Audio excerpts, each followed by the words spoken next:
Hello বন্ধুরা, welcome back to my channel, welcome to new blog. সুন্দরবনের ছোট্ট একটি গ্রাম থেকে আমি সাথী নতুন ভিডিওতে অনেক ওয়েলকাম আর অনেক ভালোবাসা জানাই।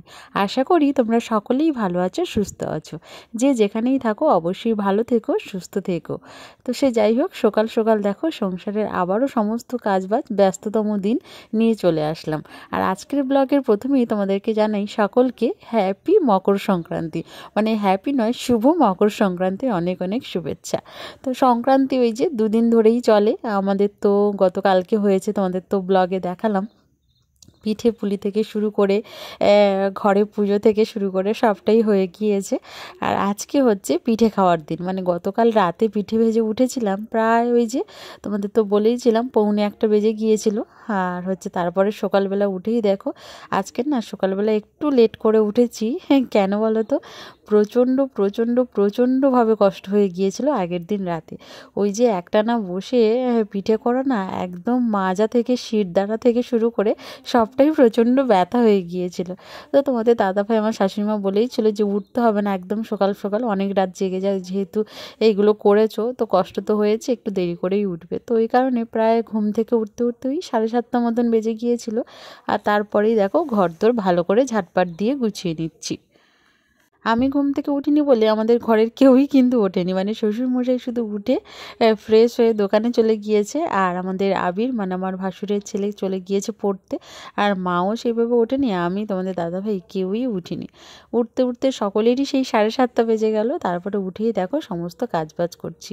আর গতদিন রাতে না জামা কাপড়গুলো শোকেনি, অনেক জামা কাপড় সারা ঘরে টানাতে রয়েছে। এগুলো না সমস্ত কিছু গুছিয়ে উঠতে অনেকটা সময় লেগে যায়। সে যাই হোক, দেখো এই যে একদম উঠোনটা ভালো করে ঝাড় দিয়ে নেবো, ঘরটা ভালো রকম করে ঝাড় দিয়ে নিয়েছি, সামনের পোর্শনটা মুছেও নেব। এখন না মুছি না, একটুখানি যখন রৌদ্র এসে পড়ে তখন মুছে নেই, তাড়াতাড়ি শুকনো হয়ে যায়। আর নয়তো জল জল হয়ে থাকলে না এর উপর থেকে উঠে যাওয়া যায় না, আবার সেই জুতোর কাদাটা ওর মধ্যে লেগে যায়। বুঝতেই পারছো, মাটির ঘর হলে যাই হয়, যেই সমস্যাগুলো সেগুলো তো রয়েছে। আর এখান থেকে দেখো উঠোন দিয়ে মানে ঘরের যে নোংরাগুলো একটুখানি ঝাড় দিয়ে নিচ্ছে, তারপরে ঝাঁটা দিয়ে ভালো করে ঝাড় দিয়ে নেব। তো দেখো চারিদিকটা ঝেড়ে ঝুড়ে সবসময় পরিষ্কার পরিচ্ছন্ন রাখার চেষ্টা করি, তোমাদের তো বারবারই বলি। বাড়ি বা ঘর যেমনই হোক না কেন, কুঁড়ে ঘরটাকে আমি সবসময় পরিষ্কার পরিচ্ছন্ন করে সুন্দর পরিপাটি করে রাখার চেষ্টা করি। আর এই যে জামা কাপড়গুলো দেখছো সব রোদে শুকোতে দেবো, আর তারপরে আবার গুছিয়ে রাখবো। শাশুড়ি মাদের জিনিসগুলো একটুখানি এলোমেলো হয়ে থাকে, মানে শাশুড়ি মা, শ্বশুরমশাই আর আমার যে বললাম ভাসুরের ছেলে, তো বুঝতেই পারছো এলোমেলো চারিদিকে, ওরা অতটা গুছিয়ে রাখতে পারে না। আমি গুছিয়ে দিলেও মানে গুছিয়ে রাখতে পারে না, সেই আবার দুদিন পরে ওই সারা টানা দিয়ে মানে সারা দড়ি দিয়ে কিন্তু এরমভাবেই এলোমেলো হয়ে থাকে। কিছু করার নেই আর কি, সবটা মিলেমিশে এই জীবন, ভালো আর মন্দ। তো দেখো আগের দিন যেহেতু পুজো হয়েছে উঠোনে, তোমরা তো দেখতেই পেলে, খুব সুন্দর একটা পদ্ম ফুলের উপরে পুজোটা হয়েছে, তোমাদের দেখিয়েছিলাম। তো ওই কারণে সারা উঠোন না গোবর দেওয়া, মানে গোবর দিয়ে একদম সারা উঠোন গোবর দিয়ে লেপা রয়েছে। তো এই কারণে খুব বেশি ধুলোবালি নেই, মোটামুটি পরিষ্কার উঠোন। আর দেখো হঠাৎ করে তোমাদের দাদাভাই কাকে নিয়ে এসছে দেখো, এক ইঁদুর মহাশয় খাঁচার মধ্যে বন্দি হয়েছে, তাকে না আমাকে দেখাতে নিয়ে এসছে। তোমাদেরকেও দেখাবো আমি, যে ইঁদুরটা না একদম সম্পূর্ণ অন্যরকম। এটা হচ্ছে ছুঁচো ইঁদুর। তো গেছো ইঁদুর, নেংটি ইঁদুর, সব ইঁদুর রয়েছে, এটা হচ্ছে ছুঁচো ইঁদুর, মানে আমরা গ্রামের ভাষায় এটাই বলি। তোমাদের অবশ্যই দেখাচ্ছি, দেখো ইঁদুরটা না সত্যিই বলছি অন্যরকম, একদম বিদেশি মডেলের ইঁদুর। এই যে দেখো একদম বিদেশি মডেল, দেখতে পাচ্ছ? ইঁদুর সাধারণত আমরা দেখেছি কালো হয়, মানে ব্ল্যাক হয়, আর এটা দেখেছো পুরো সাদা, ওর মুখ টুকগুলো কিন্তু একেবারে লাল, হাত পাগুলোও সাদা, মানে অন্য রকম একদম। দেখো এই যে ছুঁচো ইঁদুর না, একদম জম্মের ছুঁচো। এই যে পিঠে একটুখানি ভেঙে তোমাদের দাদাভাই দিচ্ছে প্রচণ্ডভাবে, যেহেতু পশুপ্রেমী বুঝতে তোমরা অবশ্যই পারবে। সামান্য একটা ইঁদুর যেটা ক্ষতিকারক জীব, তাকে পর্যন্ত মারছে না, আর মারতে দেবেও না। উপরন্তু তাকে দেখো খাঁচার ভেতর থেকে ইঁদুরটাকে খাওয়ানোর চেষ্টা করছে। তার মানে ভাবো, মানে ইঁদুরটা যে কোনোভাবে কামড়ে দিতে পারে, প্লেগ রোগের সম্ভাবনা বা প্লেগ রোগে আক্রান্ত হতে পারে, সেটার ভয়টুকু ওর মধ্যে নেই। ও যেভাবে খুশি খাওয়াতে পারলেই বাঁচে। ওই যে দেখেছো কীভাবে ধরে রেখেছে।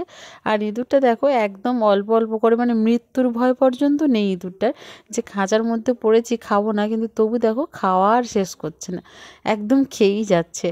অবশেষে দেখো নদীর পাড়ে নিয়ে চলে এসেছি। এই যে তোমাদের দাদাভাই ওকে দেখো ছেড়েই দিল, কোনোভাবেই মারতে দিল না, কিছু করার নেই, কী আর করবো। ওই যে দেখো ইঁদুরটা একদম নদী, খাল, বিল, পাহাড়, পর্বত পার হয়ে একদম তীরের বেগে ছুটে ছুটে দৌড়ে দৌড়ে দেখো চলে যাচ্ছে নিজের গন্তব্যে।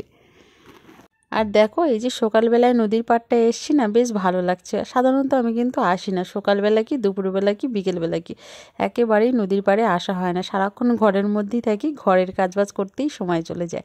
দেখো কুয়াশা ভেজা সকালটা কত সুন্দর লাগছে নদীর পাড় ধরে, বেশ সুন্দর আর বেশ মনোরম। শুভ সকাল বন্ধুরা। তো দেখো আজকের সকালটা না একদম বিদ্যাধরী নদীর পাড় থেকে শুরু করছি। এই যে দেখো আমাদের বাড়ির পাশ দিয়েই বয়ে গিয়েছে বিদ্যাধরী নদী। আর ওই পাড়টায় তো যেহেতু আজকে গঙ্গাসাগর মেলা, ওই পাড়টায় মেলা হচ্ছে, তো প্রচণ্ড মাইকের আওয়াজ, ওই জন্য আমি কথা বলছি না। আর তোমরা দেখতেই পেলে এক্ষুনি এক বড় ইঁদুর মহাশয়কে ছেড়ে দেওয়া হলো, মারা হলো না। মানে তোমাদের দাদাভাই কোনো প্রাণীকেই মারতে চায় না, সেটা ক্ষতিকারক হোক আর না হোক, মোটামুটি তাকে ছেড়েই দেয় সবসময়, মানে প্রচণ্ডভাবে পশুপ্রেমী হলে যাই হয়। তো সে যাই হোক, দেখো এই যে এখনও কুয়াশা কিন্তু ভাঙেনি, আর ঘরের কাজবাজ এখনও কোনো কিছু কমপ্লিট হয়নি। চলো, ঘরের কাজবাজ অনেকটাই পড়ে রয়েছে।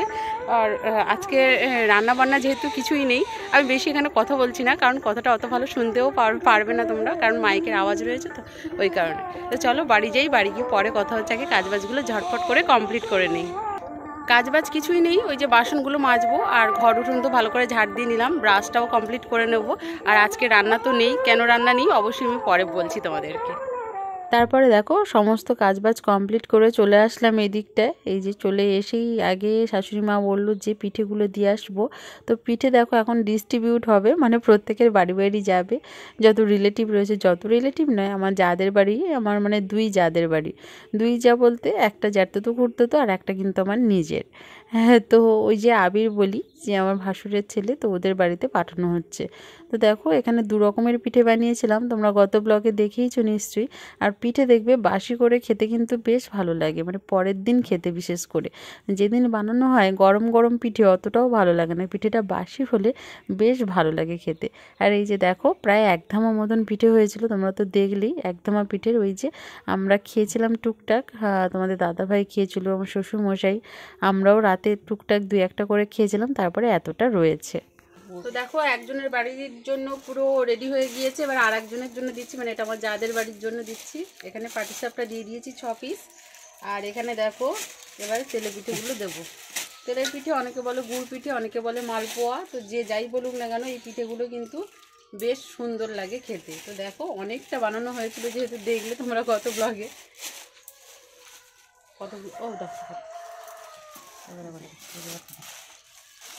কালি মতন দেবা নোংরা নেই তো, 2 4 5 6 7 8 9 10 11 12 15টা দাও, বাস 13 14 15টা দাও, না 15 16 17 আমাদের থাকবে না, অনেকে দিতে হবে। 18টা দিয়েছি, দাদাদের বাড়ি এটা। আচ্ছা, বাইরের দিকে সমস্ত কাজবাজ কমপ্লিট করে দিয়ে চলে আসলাম ঘরের মধ্যে। আর ওই যে বললাম পিঠেটাও দিয়ে দিয়েছি মায়ের হাতে সব গুছিয়ে, আর শাশুড়ি মা চলেও গিয়েছে। আমি এবার দেখো ঘরের মধ্যে ঢুকেই দেখলাম বিছানাটা এলোমেলো, মানে তোমাদের দাদাভাই যদি শেষে ঘুম থেকে ওঠে না, আমার খুব সমস্যা হয়ে যায়, যদি একসাথে ওঠে তাও একটু তাড়াতাড়ি করে বিছানাটা গোছানো যায়। তো কি আর করব, অগত্যা কিছু করার নেই। বাইরের কাজবাজ কমপ্লিট করে এসি, তারপরে দেখো ঘরটা ভালো করে পরিষ্কার করে নিচ্ছি। ঘর নয় খাটটা, ঘর তো পরিষ্কার করে নিয়েছি। সকালবেলা যখন ঝাড় দিই না, তখন ঘরের মধ্যে ঝাড় দেওয়া মোছা সবটা কমপ্লিট করে নিই। আর ঘরের ভেতরটা না সবসময়ের জন্য, আমাদের এই ঘরের ভেতরটা মানে কারেন্ট না থাকলে ওই যে বাইরের আলোটা না সকালবেলা, মানে বাইরের কুয়াশাটা ঘরের মধ্যে আসতে দিই না, কারণ আলমারিতে নাকি কুয়াশা লাগলে ওই যে জং ধরে যায়, তোমাদের দাদাভাই বললো। তো এই কারণে সকালবেলা জানালাটা খোলা হয় না। আর সকাল থেকে না কারেন্টটাও ছিল না, ওই কারণে আমি ক্লাসটাও নিতে পারিনি, আর একদমই ফোনে চার্জ ছিল না। ওই যে টুকটাক তোমাদের সাথে সবটা শেয়ার করতে করতে করতে শেষ হয়ে যায়। আর সব সময় তো কারেন্টের মানে কি বলবো থাকেও না, গ্রামে এরকম সমস্যা বারবারই আমাদের ফেস করতে হয়, এটা নতুন কোনো ব্যাপার নয়। বেশ কিছুক্ষণ কারেন্ট ছিল না, তারপরে দেখলাম এই যে কারেন্ট সবে এসছে। তো দেখো আজকে বিছানা চাদর থেকে চেঞ্জ করে মানে বিছানার মানে বালিশের কভার থেকে সব কিছু চেঞ্জ করে নিচ্ছি। আর বিছানাটাকে ভালো করে ঝেড়ে ঝুড়ে পরিষ্কার করে নিয়েছি। আর যেহেতু এখন ফ্যান চলে না, অতটাও ধুলোবালি ঘরের মধ্যে আসার কোনো মানে নেই, কারণ দুজন মানুষ তো ধুলোবালি কেউই আনবো না। তো ওই কারণে ধুলোবালির তেমন কোনো চাপ নেই। চারিদিকটা ভালো করে ঝেড়ে ঝুড়ে তবুও পরিষ্কার করে নিলাম। নিয়ে দেখো নতুন বিছানা চাদর আলমারি থেকে বের করেছিলাম। নতুন নয় মানে ব্যবহার করা, কিন্তু আমি না এই যে 3টে বিছানা চাদর ইউজ করি। এই যে ধরো এখন একটা এটা বিছিয়ে নিচ্ছি, আর যেটা আমি তুলে নিলাম সেটা কিন্তু কেচে কুচে পরিষ্কার করে আলমারিতে রেখে দেবো। আবারও একটা কেচে রাখা আছে, এটা তুলবো ওটা পাতবো, ওটা তুলবো এটা পাতবো, এরকমই করি আর কি। ওই যে প্রায় 15 দিন অন্তর চেঞ্জ করি। মাঝে মাঝে কি বলবো 15 দিনের জায়গায় 1 সপ্তাহ হয়ে যায়, যখন দেখছি যে চেঞ্জ করে দিলে একটু ভালো লাগবে তখন চেঞ্জ করে দিই। ধুলোবালি নোংরা বললামই যে খুব একটা বেশি হয় না, ধুলোবালি নোংরা একদমই হয় না। আমাদের ঘরটা দেখো আমি সবসময় গুছিয়ে পরিপাটি করে রাখার চেষ্টা করি। আর একটা ওই যে তোমাদের আগের ব্লগে বলেইছিলাম, একটা আলনা না নিলে না ঘরের মধ্যে আর হচ্ছে না, জামা কাপড়গুলো রাখার খুব অসুবিধা হয়ে যাচ্ছে। সবটাই না ডেইলি ওয়্যারের জিনিসগুলো আলমারিতে আমাকে ভাঁজ করে করে রাখতে হচ্ছে। তো সে যাই হোক, দেখো অবশেষে খেতে বসে গিয়েছি। চলো এবার তোমাদেরকে বলি যে কেন আজকে রান্না বন্ধ। গতকাল রাতে পিঠে হয়ে যাওয়ার পরে আমার শাশুড়িমা কিন্তু ভাত, আলু সেদ্ধ আর হচ্ছে ওই কি বলে ওটা বাঁধাকপির তরকারি বানিয়ে রেখেছিল। মানে প্রায় রাত 12টার সময় রান্না বান্না করে রেখে দিয়েছিল। সেই ভাতই কিন্তু আমরা পরের দিন খাচ্ছি, যেহেতু রান্না বন্ধ সেজন্য। আজ যেহেতু বাস্তু পুজো, তো বাস্তু পুজোর দিন কিন্তু ঘরে রান্না হয় না আমাদের, তো ওই জন্যই আজকে রান্নাটা পুরো বন্ধ। দেখো বন্ধুরা, খাওয়া দাওয়াটা কমপ্লিট করে নিলাম। দেখলেই যে পান্তা ভাত খেয়েছি, আর বুঝতেই পারছো আজকে গঙ্গা সাগর স্নান। বললামই তোমাদেরকে যে পাশ দিয়ে বয়ে গিয়েছে আমাদের একদমই বিদ্যাধরী নদী, পুরো আমাদের বাড়ির পাশ থেকে। তো এখন যেহেতু জোয়ারের সময়, বুঝতেই পারছো সাগরের জল নদীতে আসবে, নদীর জল ভাটার সময় আবার সাগরে ফিরে যাবে।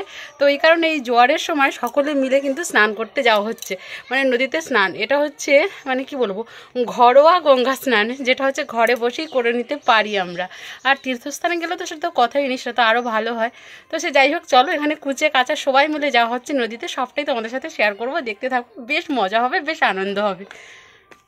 তো দেখো ঘর থেকে বেরিয়ে একদম চলে আসলাম নদীর পাড় ধরে। ওই যে আমার একটা জাহাজ চলে যাচ্ছে পুরো সামনে, আরও অনেকজন চলে গিয়েছে। আর এখন দেখেছো সবে জোয়ার লেগেছে, মানে সাগরের জল কিন্তু নদীতে আসছে। তো এই সময় দেখো সবাই মিলে এই যে নদীর ধারে চলে এসছে অনেকে, যে যখন পারছে মানে যাদের ঘরের সামনে সে সেইভাবেই নেমেই স্নান করছে। তো দেখো এখানে আমার সাথে যারা থাকে না কুচে কাঁচা, তো তাদের মারা কিন্তু এখানে স্নান করছে। আর আমাদের আবির রয়েছে, সমস্ত পুচকে রয়েছে। এই যে নদীর ধারে আস্তে আস্তে এসে এখানে নদীর জলে কিন্তু ফুল বেলপাতা দিয়ে গঙ্গা দেবীকে স্মরণ করে প্রণাম করে তারপরে কিন্তু এই নদীর জলে স্নান করতে হচ্ছে। এরকম একটা রিচুয়ালস আমাদের গ্রামের মানুষরা পালন করে, যেহেতু কি বলবো নদী সাগরের সঙ্গমস্থল বা মিলনস্থল। হ্যাঁ, তো ওই কারণে সেই সূত্র ধরেই নদীটাও একটা গঙ্গা। তো তারপরে দেখো ওইদিকে ওদের স্নান হয়ে গিয়েছে, তারপরে দেখো এখানে আমরা স্নান করে নিচ্ছি। তোমাদের দাদা ভাই আর আমি, এই যে আমার শাশুড়ি মাও স্নান করছে, এই যে আমার জারও স্নান হয়ে গিয়েছে। তারপর তোমাদের দাদা ভাই আর আমি দুজনে মিলে দেখো এখানে স্নান করে নিচ্ছি। আর নদীর ধারে এত প্রচণ্ড হাওয়া, এত প্রচণ্ড হাওয়া, কি যে ঠান্ডা লাগছে কি বলবো। নদীর জল যে ঠান্ডা তা নয়, নদীর জল কিন্তু মোটামুটি গরম রয়েছে, কিন্তু তবু এই যে এত ঠান্ডা বাতাস দিচ্ছে না, তাতে করে খুব বেশি ঠান্ডা লাগছে। আর ওই যে দেখো পাশের বাড়ির পুচকেটাও রয়েছে মোটামুটি, ও আমাদের সঙ্গ ছাড়ছে না, একবার করে স্নান হয়ে গেছে তবু আবার একবার করে স্নান করছে। তো দেখো নদীর পাড় দিয়ে না ওঠাটা খুব মুশকিল, কারণ প্রচণ্ড স্লিপ, একদম পা দেওয়া যাচ্ছে না। আর এদিকটা দেখো এই যে আমার জায়ের মেয়ে স্নান করছে আর আমার শাশুড়ি মা, কারণ ওরা নদীর জলে নামেনি, যেহেতু এখন নদীতে জোয়ার লেগেছে আর মোটামুটি স্রোতও রয়েছে, ছোট মানুষ তো, তো এখানে বসিয়ে ওকে স্নান করিয়ে নিল।